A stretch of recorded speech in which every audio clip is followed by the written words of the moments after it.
Bon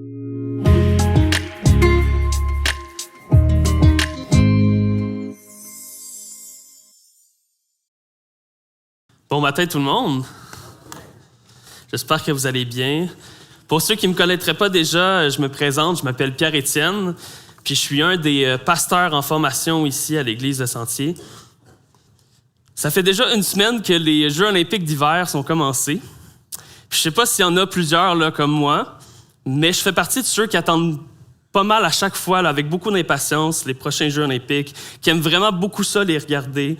Je suis votre ami là, qui, pendant l'espace de 2-3 semaines, devient soudainement là, un expert du curling ou du bobsleigh, du triple axel en patinage artistique, même si, je vous avoue, je ne sais même pas bien freiner sur une patinoire.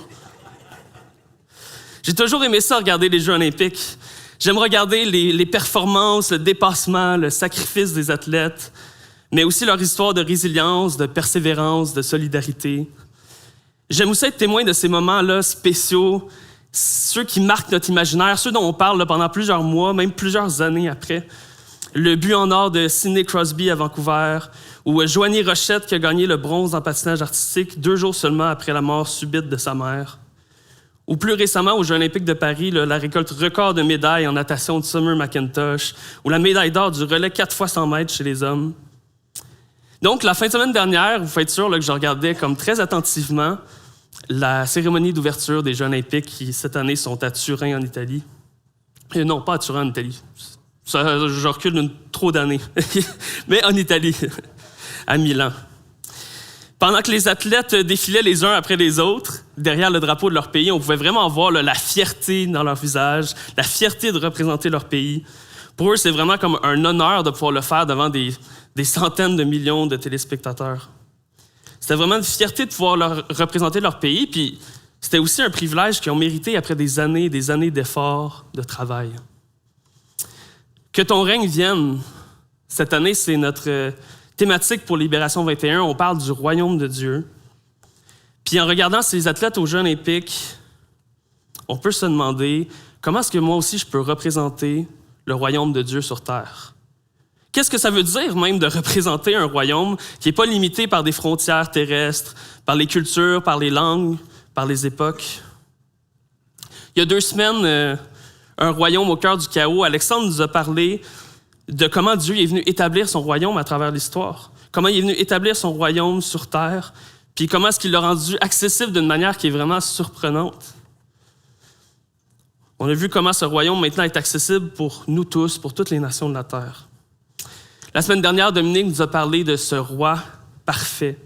Il nous a présenté Dieu comme ce roi du royaume, ce bon roi qui mérite qu'on lui offre toute notre existence. Puis aujourd'hui, on va terminer en abordant cette question. Comment est-ce que je peux représenter le royaume de Dieu sur terre? Est-ce que c'est même possible, accessible? Ou est-ce que, comme ces athlètes qui ont défilé là, derrière le drapeau de leur pays, c'est quelque chose qui est seulement réservé comme à l'élite, aux meilleurs, à ceux qui auraient des années de travail et d'expérience dans leur relation avec Dieu ou dans leur foi? Qu'est-ce que ça veut dire de représenter le royaume de Dieu au quotidien? Est-ce que je représente seulement le royaume de Dieu là, quand je brandis bien fort comme un drapeau mes croyances chrétiennes, quand je partage l'Évangile dans un parc, ou que je publie mes convictions chrétiennes sur les réseaux sociaux? Qu'est-ce que ça veut dire quand je suis juste au travail, avec ma famille, que je remplis mon rapport d'impôt, que je pose les briques sur un nouveau condo? Qu'est-ce que ça veut dire quand je vis des conflits familiaux, que je prends soin de mes parents malades, quand je fais du sport avec mes amis, ou même quand je fais de la peinture, de la musique, tout seul dans ma chambre? Pour examiner ces questions-là ce matin, j'aimerais lire un passage de la parole de Dieu. Donc, dans le livre de 2 Corinthiens, au chapitre 5, on va lire ensemble les versets 17 à 21. Donc, 2 Corinthiens 5, 17 à 21.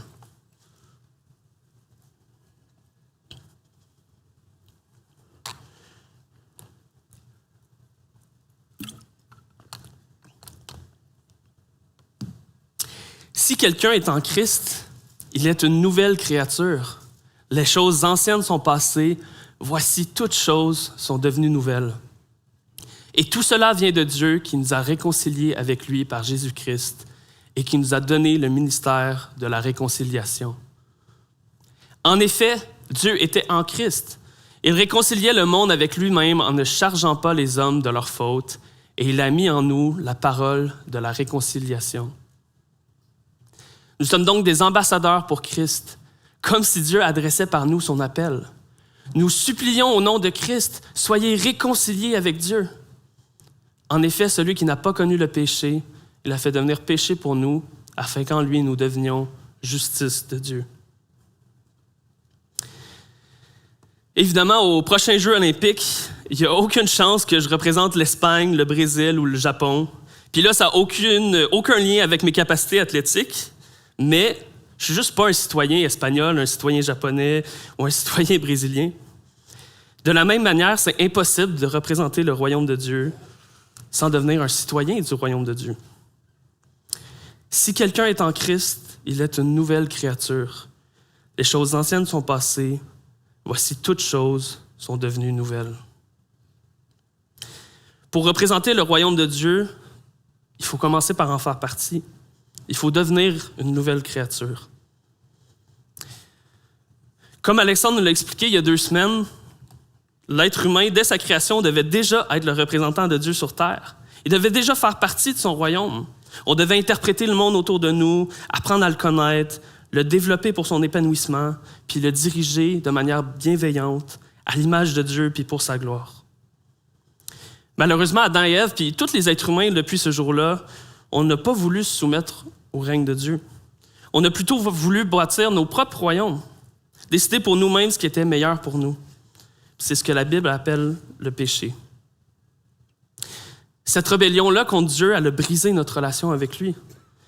Mais ça a aussi eu des conséquences dramatiques sur toutes nos autres relations, bien au-delà de seulement notre relation avec Dieu. Ça a eu des conséquences sur notre relation avec nous-mêmes, notre relation avec les autres, puis même notre relation avec le monde. On peut encore le voir aujourd'hui. Il y a de l'exploitation, de la destruction, des abus, de la polarisation, des divisions, des guerres.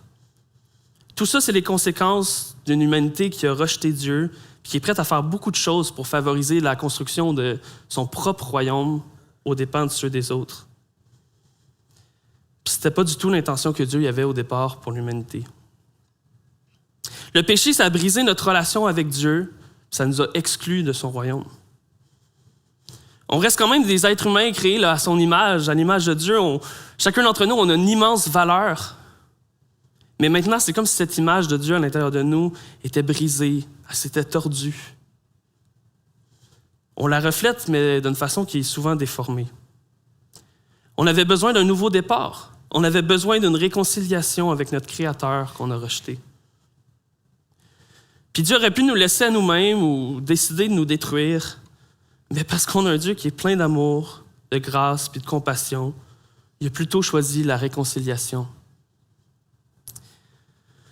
Dieu a mis en œuvre un plan de sauvetage pour que, comme on peut le lire au verset 19, il puisse réconcilier le monde avec lui-même et ne pas charger les hommes de leurs fautes. Puis ce qui est incroyable avec cette réconciliation-là que Dieu nous offre, c'est qu'elle vient complètement de Dieu. Au verset 18, on peut lire « Et tout cela vient de Dieu qui nous a réconciliés avec lui par Jésus-Christ. » Même si c'est nous qui avons offensé Dieu, même si c'est nous qui avons brisé notre relation avec lui, c'est quand même lui qui a pris l'initiative. C'est lui qui a pris l'initiative pour rétablir sa relation avec nous. Puis non seulement ça, c'est aussi lui qui a décidé de payer le prix nécessaire pour qu'on puisse rétablir notre relation avec lui. Parce que vous voyez, la réconciliation, c'est jamais gratuit. Si je rentrais chez mes parents ce soir pour voler leur carte de crédit, puis ils me payaient un voyage de 5 000 $ dans le sud, ça serait sûrement pas suffisant de juste aller m'excuser par la suite. Pour qu'il y ait même une possibilité de réconciliation comme qui est réelle, il faudrait probablement que je leur rembourse 5 000 $ en plus de leur demander sincèrement pardon. Puis maintenant, parce que Dieu il est juste, c'était la même chose. Il ne pouvait pas juste décider de ne pas charger les hommes de leurs fautes, que personne paye pour la destruction qu'on a causée. Il devait avoir un coût qui était payé. Il devait avoir un coût qui était payé pour que la réconciliation soit possible. Mais Dieu savait aussi qu'on n'était pas capable de payer notre 5 000 $. Donc, c'est Dieu lui-même qui a décidé de payer notre dette. C'est pour cette raison que Dieu est venu sur terre. Le Créateur de l'univers, il a décidé de s'incarner comme un être humain. Puis Jésus a vécu une vie parfaite. Il a été le représentant parfait de l'image de Dieu au milieu de nous. Il a fait ce que nous, on n'avait jamais été capable de faire. C'était le seul qui ne méritait pas d'avoir des relations brisées. Des relations brisées avec les autres, des relations brisées avec Dieu. Puis pourtant, elles vont toutes être brisées. Ses relations avec les autres vont être brisées quand son peuple va le rejeter puis le traiter comme un criminel. Puis surtout, sa relation avec Dieu va être brisée quand sur la croix, Jésus va payer le prix de tous nos péchés. Au verset 21, on peut lire « En effet, celui qui n'a pas connu le péché, il l'a fait devenir péché pour nous, afin qu'en lui, nous devenions justice de Dieu. » Sur la croix, Jésus il est devenu mon représentant. Il a échangé sa vie pour la mienne. Jésus a pris sur lui toute la souffrance du monde, toutes les conséquences de notre péché, pour qu'en échange, il puisse nous donner sa justice, sa perfection, sa vie. Maintenant, la réconciliation avec Dieu est non seulement possible, mais est gratuite, est accessible. Le roi nous lance à tous exactement le même appel. « Soyez réconciliés avec moi. » J'ai tout fait pour que tu sois réconcilié avec moi, pour que tu puisses marcher à nouveau dans mon royaume, faire partie de mon peuple. Ce n'est pas quelque chose que tu dois mériter. Ma réconciliation est complète. C'est quelque chose qui est tout accompli. Il te reste juste à l'accepter, à la recevoir dans ta vie. Nous supplions au nom de Christ, soyez réconciliés avec Dieu. Ici, il y a un détail là, quand même, linguistique qui est quand même intéressant dans le texte original en grec, mais qui se traduit un petit peu mal en français. Ça ne se voit pas nécessairement au premier coup d'œil. Mais le verbe « soyez réconciliés » en grec, il est à la forme passive. Ça veut dire que ce n'est pas une action qu'on doit faire, mais que c'est une action qui est plutôt subite. Par exemple, si j'utilise la phrase « un étudiant est instruit par son enseignant », on comprend facilement que l'étudiant doit, oui, là, c'est vrai, accepter d'être instruit. Il peut faire des choses pour être mieux instruit, plus attentif. Mais dans cette phrase-là, ce n'est pas lui qui fait l'action d'instruire. C'est plutôt qu'il l'a subi. De la même manière, le message ici, c'est pas qu'on doit aller se réconcilier avec Dieu, qu'on doit faire une série d'actions, de choses pour arriver à la réconciliation. Mais c'est plutôt l'annonce de ce qui a déjà eu lieu, de ce qui est déjà complet. C'est une invitation à accepter ce que Jésus a déjà accompli pour nous, à juste subir, entre guillemets, sa réconciliation pour nous. Puis si on est réconcilié avec Dieu, ce passage nous dit que nous sommes maintenant une nouvelle créature. Les choses anciennes sont passées, voici, regardez, toutes choses sont devenues nouvelles. Non seulement Dieu initie la réconciliation avec nous, non seulement il en paye le coût, mais il nous inclut à nouveau dans son royaume. Il fait de nous son peuple. Il promet de nous transformer pour qu'on puisse à nouveau représenter de mieux en mieux son image autour de nous. Puis si tu fais partie du royaume de Dieu, maintenant tu es aussi un ambassadeur pour Dieu, un représentant de son royaume. Au verset 20, on lit « Nous sommes donc des ambassadeurs pour Christ ». Si tu es réconcilié avec Dieu, ça fait partie de ta nouvelle identité, ça fait partie de qui tu es. Contrairement aux Jeux olympiques, là, où c'est réservé aux meilleurs de chaque discipline, être l'ambassadeur de Dieu, c'est pas réservé aux chrétiens que tu considères meilleurs que toi. C'est pas réservé aux pasteurs, c'est pas réservé aux missionnaires aux quatre coins du monde. Si tu es devenu chrétien, tu es aussi le représentant de Dieu. C'est non seulement possible puis accessible, ça fait partie de qui tu es. C'est ton identité. À l'époque de l'Empire romain, le concept d'ambassadeur était assez semblable à celui qu'on a encore aujourd'hui.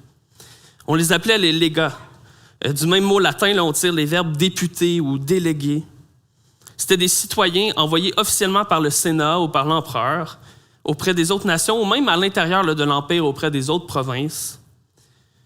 Ils étaient directement chargés d'une mission précise qui pouvait être diplomatique, militaire, administrative. C'était souvent des bons orateurs, des bons stratèges militaires, mais surtout des bons politiciens pour être capables de négocier avec les autres nations. C'était sérieux parce que dans le fond, en tant qu'ambassadeur, tu étais le représentant officiel de Rome, le délégué officiel de son autorité.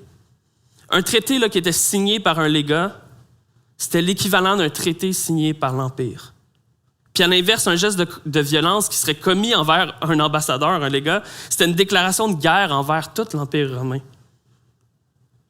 En résumé, on peut dire qu'un ambassadeur, c'est quelqu'un qui doit représenter celui qui l'a envoyé, puis qui est délégué pour une mission spéciale.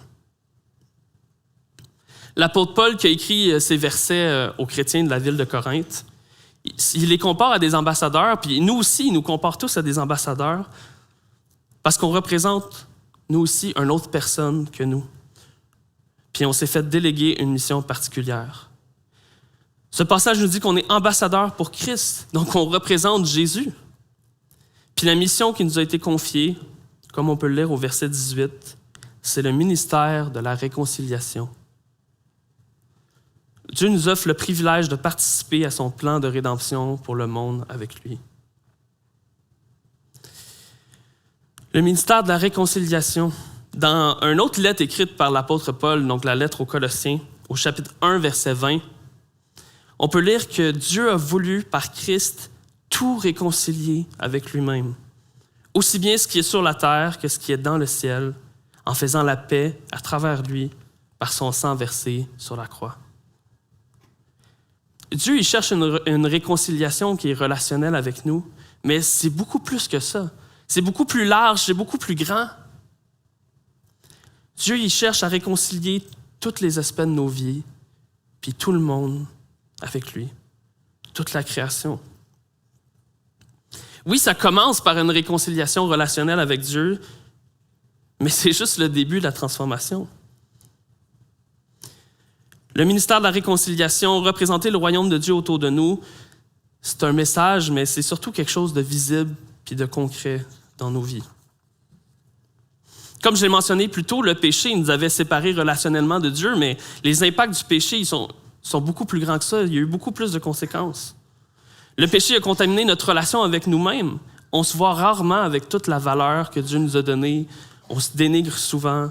Puis après ça, on va aller rechercher cette valeur-là ou notre confort, notre approbation dans toutes sortes d'autres choses matérielles, dans toutes sortes d'autres personnes qu'en Dieu. Le péché a contaminé notre relation avec les autres. Les autres aussi, on les voit rarement avec toute la valeur que Dieu leur a donnée. Puis ça apporte toutes sortes de jugements, de conflits, d'abus. Le péché a contaminé notre relation avec le monde.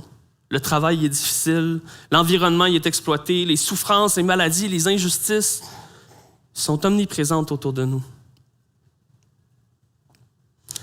Tout ça, Dieu veut aussi le restaurer. Il veut le restaurer dans ma vie, il veut le restaurer dans ta vie, puis il veut le restaurer dans le monde. À la fin des temps, on croit que quand Jésus va revenir, il va terminer de restaurer la création. Toutes les choses qui avaient été tordues par le péché, ils vont être rétablies, ils ne seront plus jamais présentes. Mais Dieu, il fait aussi ce travail-là maintenant. Il fait ce travail-là dès aujourd'hui, puis il veut le faire à travers nos vies. C'est intéressant, dans l'Évangile de Matthieu, au chapitre 11, on peut lire cette histoire de Jean-Baptiste qui est en prison. Il va bientôt mourir, donc il envoie 2 de ses disciples pour parler avec Jésus. On peut un peu comprendre qu'il s'inquiète, là, qu'il doute un petit peu. Et comme, « Hey Jésus, est-ce que tu es vraiment le Messie qu'on attendait? Est-ce que tu es vraiment le sauveur du monde? Est-ce que tu es vraiment venu pour établir le royaume de Dieu? Es-tu celui qui doit venir ou devons-nous en attendre un autre? » Il commence à douter. Il attendait un roi qui allait venir conquérir les Romains, puis pourtant, lui, il est encore en prison.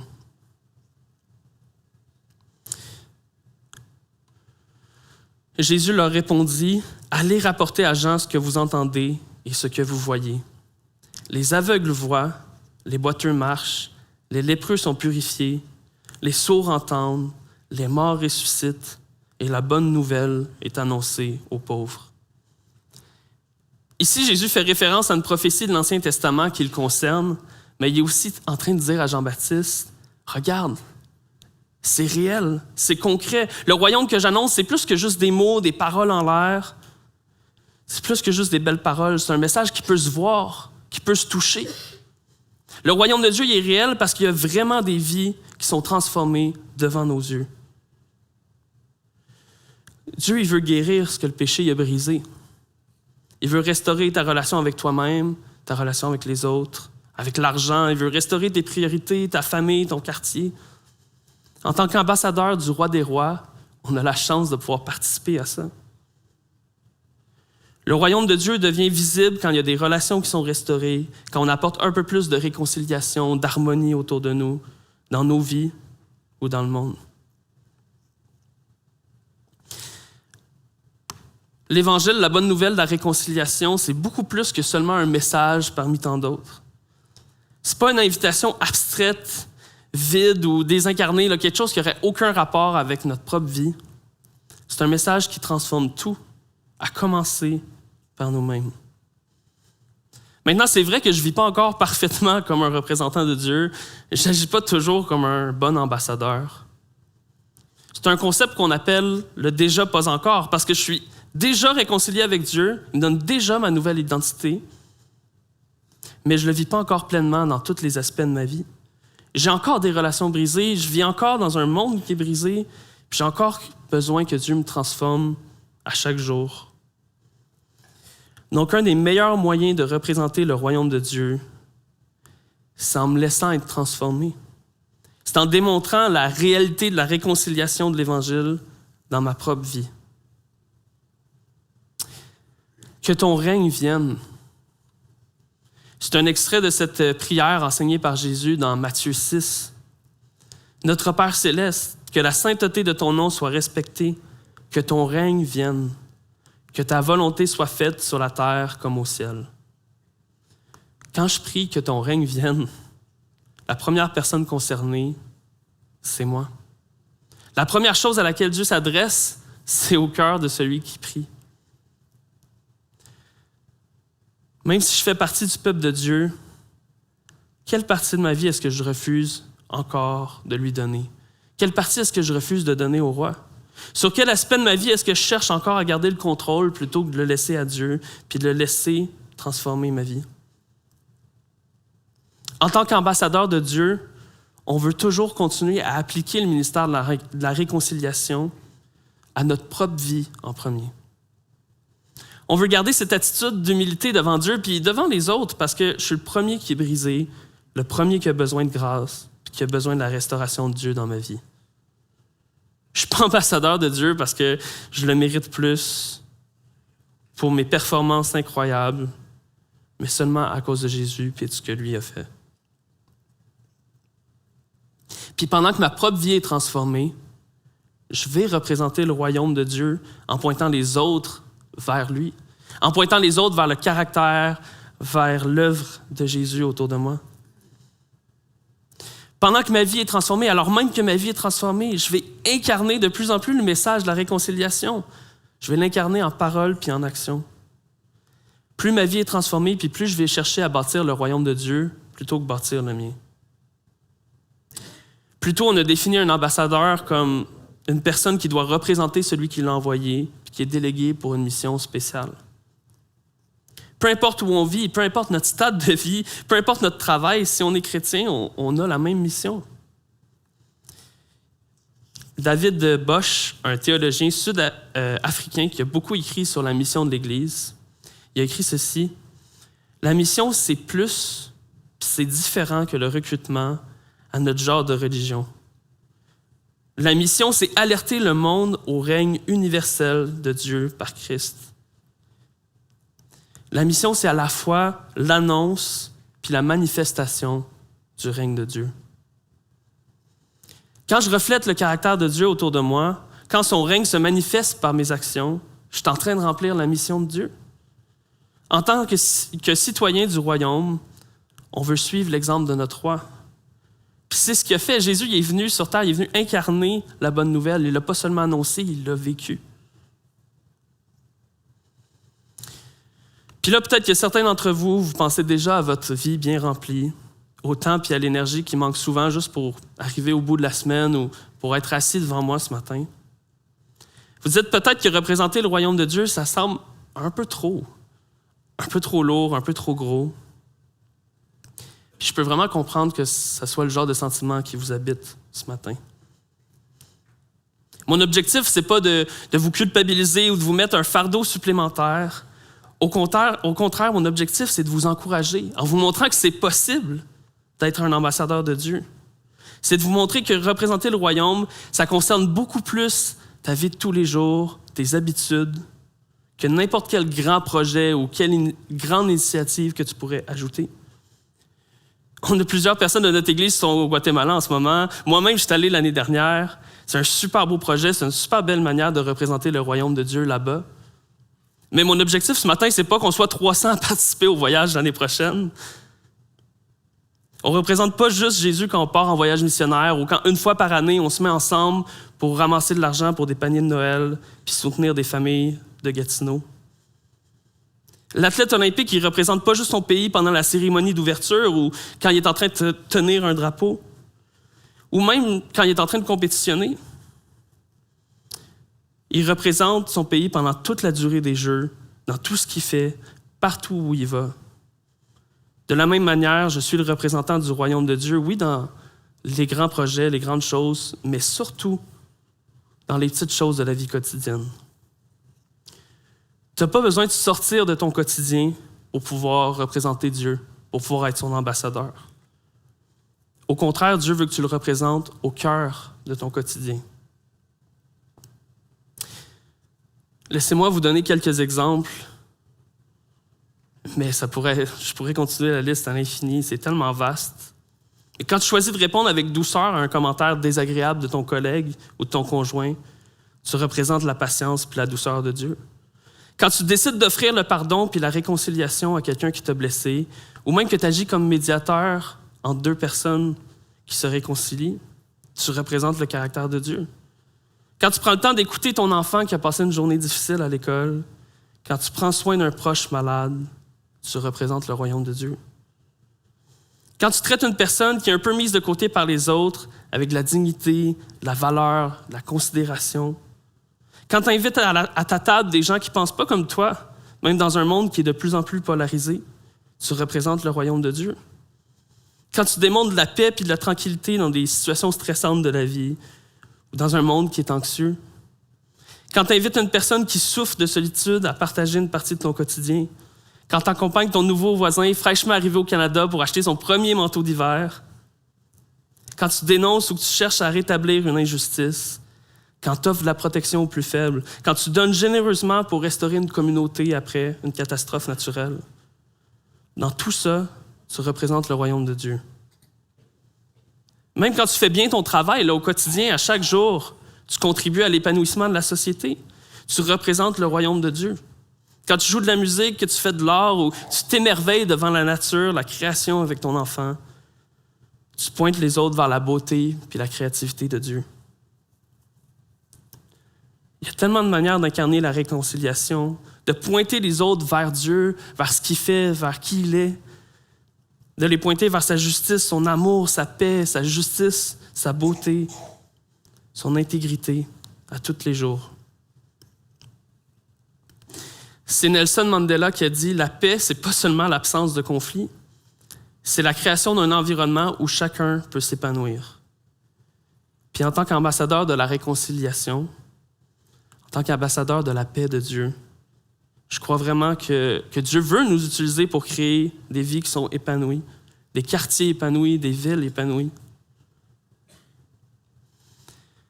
Dans un sens, être un ambassadeur de Dieu, c'est un peu comme apprendre à mettre de plus en plus les lunettes du royaume de Dieu.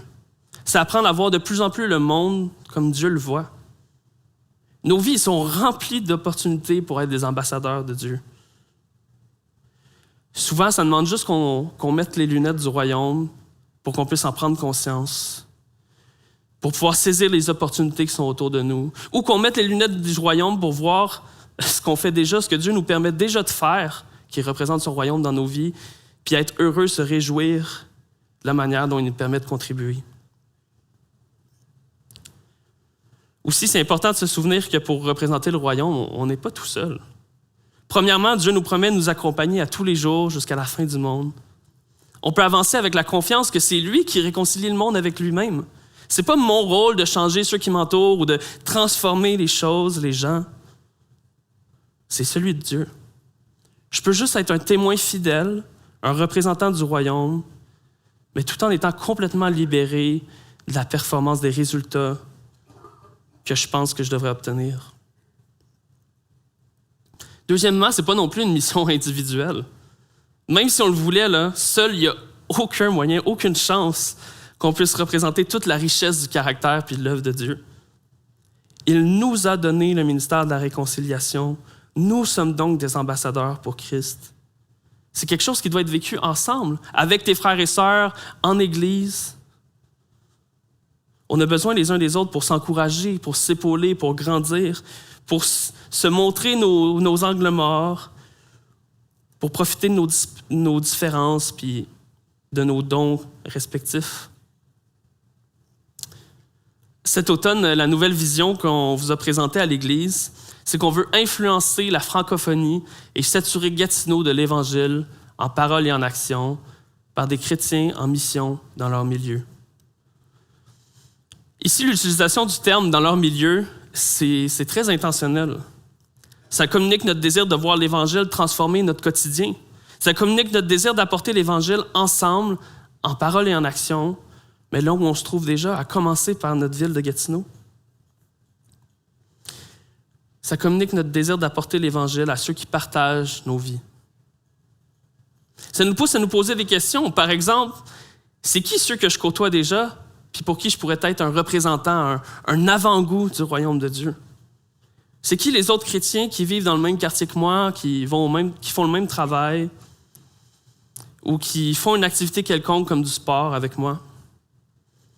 Comment est-ce qu'on peut être des ambassadeurs de Dieu ensemble? Comment s'aider puis s'encourager dans notre quotidien?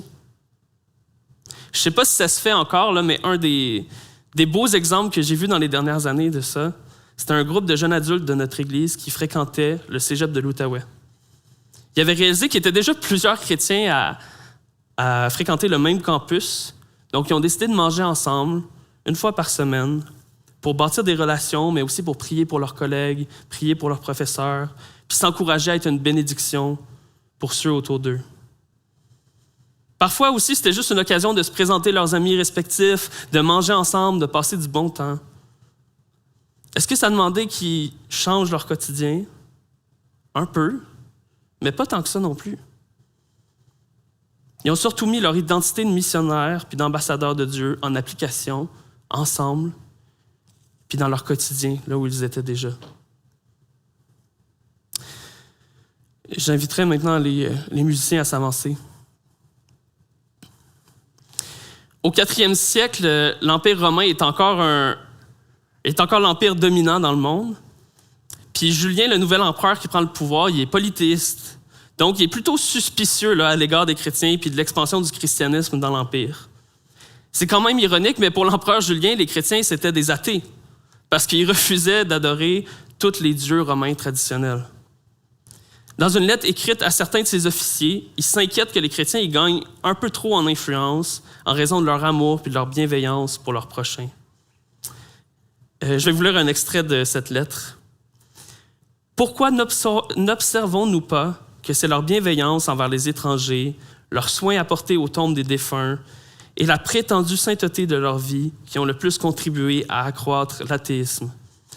Je crois que nous devrions vraiment et véritablement pratiquer chacune de ces vertus, car il est honteux que lorsque les Galiléens impies, les chrétiens ici, soutiennent non seulement leurs propres pauvres, mais aussi les nôtres, tous les hommes constatent que notre peuple manque d'aide de notre part. » Le message de l'Évangile, là, que Dieu aime le monde, c'est un message qui semblait complètement absurde pour le Romain moyen à l'époque. Pour eux, les dieux païens, ils se souciaient très peu ou même pas du tout de l'humanité. Pourtant, le message de l'Évangile est venu les toucher puis il s'est répandu partout dans l'Empire parce que les chrétiens n'ont pas juste parlé de la miséricorde de Dieu, mais ils l'ont démontré par leur vie puis par leurs actions. Pour contrer les chrétiens, l'empereur va même essayer là, quelquefois de lancer lui-même des initiatives pour aider les plus démunis dans l'Empire. Mais à cause du manque de volontaires ou du manque de financement, ces initiatives vont toutes tomber à l'eau. Les chrétiens du 4e siècle ne sont pas différents de nous.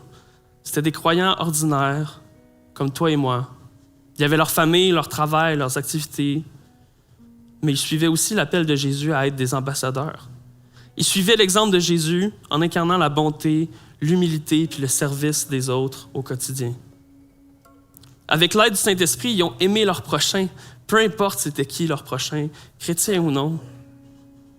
Puis Dieu a utilisé ça pour apporter de la réconciliation dans toutes les sphères de la société.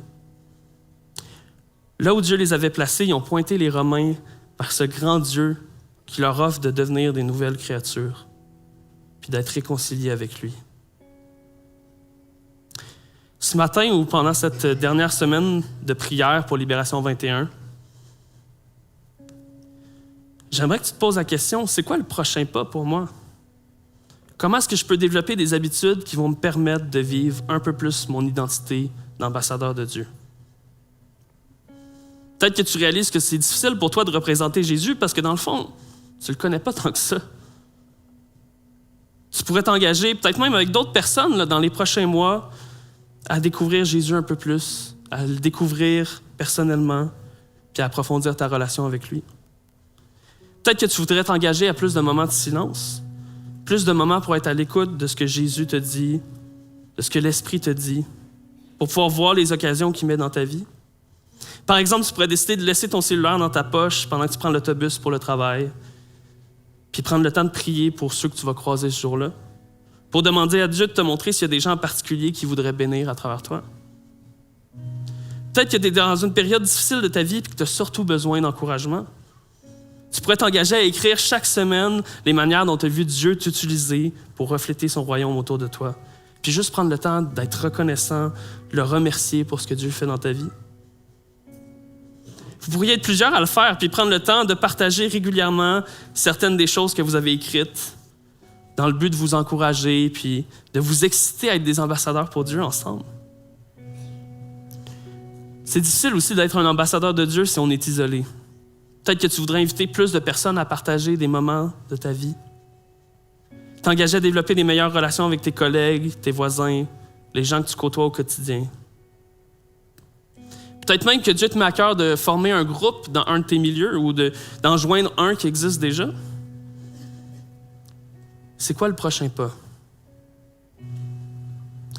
Aujourd'hui, pendant la semaine, ou même pendant notre soirée de louange qu'on va avoir de louange et de prière samedi prochain, si tu sens que Dieu te montre quelque chose, je t'encourage à le prendre en note, à l'écrire. Je t'invite à en parler avec Dieu, mais je t'encourage aussi à le partager avec d'autres frères et sœurs.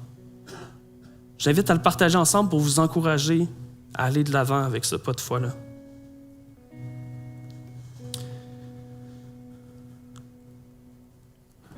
Ésaïe 52:7. Qui sont beaux sur les montagnes, les pieds de celui qui apporte de bonnes nouvelles, qui annonce la paix, de celui qui apporte de très bonnes nouvelles, qui annonce le salut, de celui qui dit à Sion, ton Dieu règne. Quel privilège Dieu nous donne, quelle vie il nous donne de pouvoir participer non seulement plus de participer à la construction de notre propre royaume, mais de participer à quelque chose de tellement plus grand, la construction de son royaume à lui. Quel privilège de pouvoir participer au ministère de la réconciliation. Laissez-moi terminer en priant pour nous.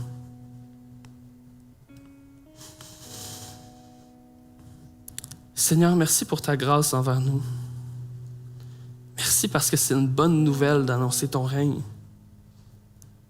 Annoncer ton règne, c'est pas annoncer une condamnation, c'est pas annoncer que tu cherches à nous détruire, mais au contraire, c'est annoncer que tu es venu te réconcilier avec nous, que tu es venu nous restaurer. Seigneur, merci de m'avoir réconcilié avec toi. Merci d'avoir initié, payé, puis accompli tout ce qui était nécessaire pour que je puisse devenir une nouvelle créature. Aide-moi à me souvenir que tout vient de toi. Alors qu'on avait besoin, puis qu'on a encore besoin de la réconciliation dans ma vie, tu me donnes le privilège de devenir un réconciliateur avec toi. Seigneur, merci qu'on peut participer au ministère de la réconciliation. Merci qu'on peut distribuer cet appel de l'Évangile autour de nous en parole et en action. Que ton règne vienne, Seigneur. Que de plus en plus de personnes puissent goûter à cette paix avec toi. Que ton règne vienne, puis en premier dans ma vie. Donne-moi tes yeux pour que je puisse voir de plus en plus le monde qui m'entoure comme toi tu le vois. Enlève mon orgueil pour que je puisse voir comment tu veux continuer de me restaurer, comment tu veux que je grandisse. Enlève mon égoïsme pour que je puisse voir les occasions que tu places devant moi pour représenter ton royaume. Aide-nous à prendre le prochain pas que tu places devant nous, par la foi et pour ta gloire. Amen.